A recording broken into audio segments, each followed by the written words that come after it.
It's been widely accepted that the consolation prize to losing the Wembanyama sweepstakes would be selecting Scoot Henderson at number 2. However, as we inch closer and closer to the draft, I'm not sure anymore. This 2023 draft class is going to be a deep one, full of a lot of great guys. Lottery teams have plenty to choose from to fit their specific team needs. For many teams, if they get that second overall pick, the answer would most likely still be Scoot. He's a 6'2" point guard throwing the spotlight onto the G League Ignite team. He's got a high-octane motor that can power that smaller frame through the paint and right into a thunderous dunk. And speaking of thunderous, he's also mentioned in an interview his basketball idol has been former OKC Thunder superstar Russell Westbrook. Now, hold on, before everyone groans and rolls their eyes because of the current state of Russ, think back to those old days. There's a good reason why Russ earned the nickname Mr. Triple-Double. Westbrook is 6'3", but has an endless highlight stream of monster dunks. Plus, he's an ultra athlete that also specialized in playmaking. And that seems like the path that could be Scoot's future as well, as he averages almost 7 assists this season. He's a prospect that can immediately start running your team, if that's what you want your rookie to do. This is how we get back to this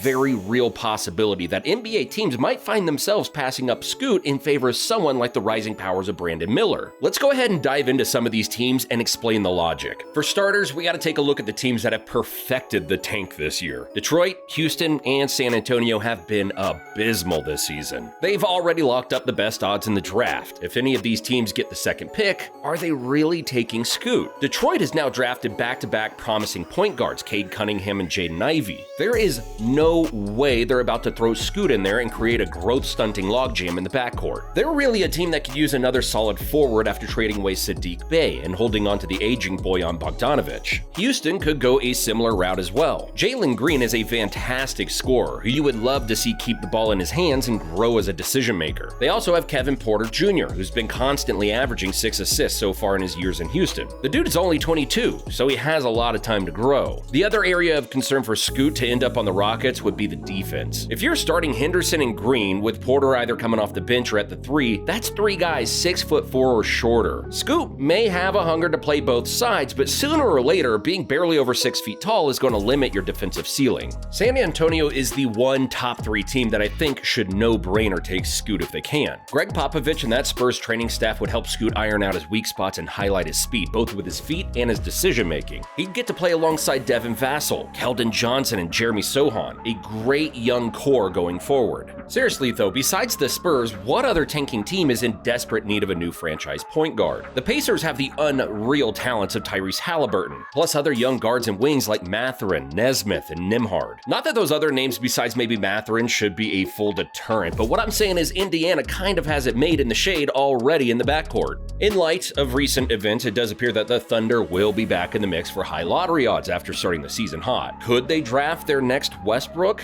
No way. If I'm Sam Presti, I'm passing on the idea of taking the ball out of the hands of Shai, Giddey, and Williams. The Thunder have something special brewing now, with their multi-skilled players full of length. They don't need a new guy shooting deep to mid-range shots early in the shot clock again. And yes, that is where you can groan and roll your eyes about Russ. Scoot does seem to have fallen into the trap of his idol. It's not a good shot for anyone outside of maybe like Durant or Booker to take. But hey, at least Scoot is far more efficient than Westbrook. I say look to the Hornets, the team that's been desperate for something to happen. Truly, anything at all outside of just having LaMelo Ball. Could they snag Scoot? Well, we go back to what we talked about earlier. Is that a winning backcourt for future years? I like the idea of having a guy to relieve some of the playmaking load off of LaMelo.